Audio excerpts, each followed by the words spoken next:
ರಾಜ್ಯದಲ್ಲಿ ಕ್ರೀಡಾ ಚಟುವಟಿಕೆಗಳ ಪ್ರೋತ್ಸಾಹಕ್ಕಾಗಿ ವಿದ್ಯಾರ್ಥಿಗಳಿಗೆ ಸೈಕಲ್ ವಿತರಣೆ ಮಾಡಲಾಗ್ತಾ ಇದೆ ಕ್ರೀಡಾ ಇಲಾಖೆಯಿಂದ.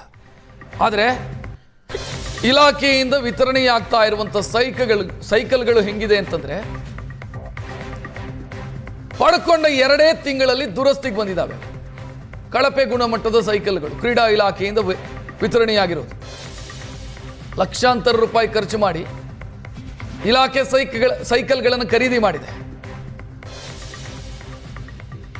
ಆದರೆ 2 ತಿಂಗಳು ಸೈಕಲ್ನ ಹ್ಯಾಂಡಲ್ಲು, ರಿಮ್ಮು ಇದೆಲ್ಲ ಕಿತ್ತು ಹೋಗಿದೆ. ಟೈರ್ ಬ್ಲಾಸ್ಟ್ ಆಗಿದೆ.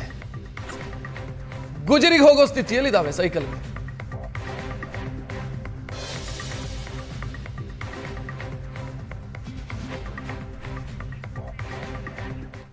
ಸರ್ಕಾರದ ಮಹತ್ವಾಕಾಂಕ್ಷೆಯ ಯೋಜನೆಗಳು ಯಾವ ರೀತಿ ಹಳ್ಳ ಹಿಡಿತವೆ ಅನ್ನೋದಕ್ಕೆ ಬಳ್ಳಾರಿಯಲ್ಲಿ ವಿತರಣೆ ಮಾಡಿರ್ತಕ್ಕಂಥ ಸೈಕಲ್ಗಳ ದುಸ್ಥಿತಿಯೇ ಸಾಕ್ಷಿಯಾಗಿದೆ. ಬಳ್ಳಾರಿಯ ಕ್ರೀಡಾ ವಸತಿ ನಿಲಯದ ಮುಂಭಾಗದಲ್ಲಿದ್ದೇವೆ. ಇಲ್ಲಿ ಕ್ರೀಡಾ ವಿದ್ಯಾರ್ಥಿಗಳಿಗಾಗಿ ಸರಿಸುಮಾರಾಗಿ ಒಂದು 100ಕ್ಕೂ ಹೆಚ್ಚು ಸೈಕಲ್ಗಳನ್ನು ವಿತರಣೆ ಮಾಡಲಾಗಿದೆ. ಆದರೆ ಸಂಪೂರ್ಣವಾಗಿ ಕಳಪೆ ಗುಣಮಟ್ಟದ ಸೈಕಲ್ಗಳನ್ನು ವಿತರಣೆ ಮಾಡಿರ್ತಕ್ಕಂಥ ಹಿನ್ನೆಲೆಯಲ್ಲಿ ವಿದ್ಯಾರ್ಥಿಗಳು ಅವುಗಳನ್ನು ಬಳಸ್ತಾ ಇಲ್ಲ. ಹೀಗಾಗಿ ಕಳೆದ 6-8 ತಿಂಗಳಿಂದ ಕೂಡ ಸರಿಸುಮಾರಾಗಿ 7ರಿಂದ 8 ಸಾವಿರ ಬೆಲೆ ಬಾಳತಕ್ಕಂಥ ಒಂದು ಸೈಕಲ್ 100ಕ್ಕೂ ಹೆಚ್ಚು ಸೈಕಲ್ಗಳನ್ನು ಇಲ್ಲಿ ಹಾಳು ಬಿದ್ದಿವೆ. ಅಂದರೆ ಕಳಪೆ ಗುಣಮಟ್ಟದ ಸೈಕಲ್ಗಳನ್ನು ಖರೀದಿ ಮಾಡಿರ್ತಕ್ಕಂಥ ಹಿನ್ನೆಲೆಯಲ್ಲಿ ವಿದ್ಯಾರ್ಥಿಗಳು ಇವುಗಳನ್ನು ಬಳಸೋದಕ್ಕೆ ಮುಂದಾಗ್ತಲ್ಲ. ಹೀಗಾಗಿ ಎಲ್ಲೋ ಒಂದು ಕಡೆ ಕ್ರೀಡಾ ಇಲಾಖೆಯ ಅಧಿಕಾರಿಗಳ ನಿರ್ಲಕ್ಷ್ಯದಿಂದ ಆ ಸರ್ಕಾರದ ಹಣ ಸಂಪೂರ್ಣವಾಗಿ ಪೋಲಾಗಿದೆ ಅನ್ನೋದಕ್ಕೆ ಈ ಸೈಕಲ್ಗಳ ದುಸ್ಥಿತಿಯೇ ಸಾಕ್ಷಿ ಅಂತ ಹೇಳಿದ್ರು ತಪ್ಪಾಗಲಿಕ್ಕಿಲ್ಲ. ಯಾಕಂದರೆ ಖರೀದಿ ಮಾಡಿದ 4-6 ತಿಂಗಳಲ್ಲೇ ಸಂಪೂರ್ಣವಾಗಿ ಕೆಲವು ಸೈಕಲ್ ಹ್ಯಾಂಡಲ್ ಕಿತ್ತೋಗಿದೆ, ಕೆಲವು ಟೈರ್ ಕಿತ್ತೋಗಿದ್ದಾವೆ, ಕೆಲವು ರಿಮ್ಗಳು ಕಿತ್ತೋಗಿದ್ದಾವೆ.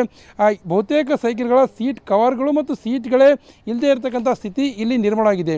ಇದೆಲ್ಲದಕ್ಕೂ ಕೂಡ ಕ್ರೀಡಾ ಇಲಾಖೆಯ ಒಂದಷ್ಟು ಅಧಿಕಾರಿಗಳು ಮತ್ತು ಸಂಬಂಧಪಟ್ಟಂಥ ಇಲಾಖೆಯ ಮುಖ್ಯಸ್ಥರು ಮಾಡಿರ್ತಕ್ಕಂಥ ನಿರ್ಲಕ್ಷ್ಯದಿಂದ ವಿದ್ಯಾರ್ಥಿಗಳು ಯಾರೂ ಕೂಡ ಸೈಕಲ್ಗಳನ್ನು ಬಳಸ್ತಾ ಇಲ್ಲ. ಸಾಮಾನ್ಯವಾಗಿ ವಿದ್ಯಾರ್ಥಿ ನಿಲಯದಿಂದ ಬಳ್ಳಾರಿ ಇರತಕ್ಕಂಥ ಕ್ರೀಡಾಂಗಣ, ಹಾಕಿ ಕ್ರೀಡಾಂಗಣ ಮತ್ತು ಫುಟ್ಬಾಲ್ ಕ್ರೀಡಾಂಗಣಕ್ಕೆ ಸರಿಸುಮಾರಾಗಿ 4ರಿಂದ 5 ಕಿಲೋಮೀಟರ್ ದೂರ ಆಗುತ್ತೆ. ವಿದ್ಯಾರ್ಥಿಗಳು ಇಲ್ಲಿಂದ ಅಲ್ಲಿಗೆ ಹೋಗಿ ಬರೋದಕ್ಕೆ ಅನುಕೂಲ ಆಗಲಿ ಅನ್ನೋಂಥ ಉದ್ದೇಶದಿಂದ ಸರ್ಕಾರ ಈ ಸೈಕಲ್ಗಳನ್ನು ವಿತರಣೆ ಮಾಡಿದೆ. ಆದರೆ ವಿತರಣೆ ಮಾಡಿದ ಕೆಲವು ದಿನಗಳು ಮಾತ್ರ ವಿದ್ಯಾರ್ಥಿಗಳು ಬಳಸಿದ್ದಾರೆ.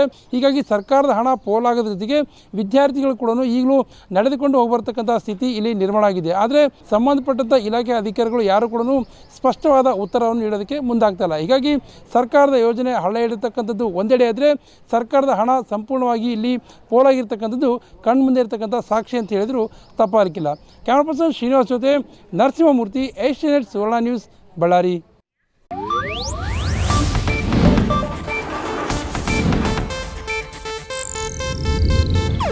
ಇದು ಏಷ್ಯಾನೆಟ್ ನ್ಯೂಸ್ ನೆಟ್ವರ್ಕ್ ಪ್ರಸ್ತುತಿ.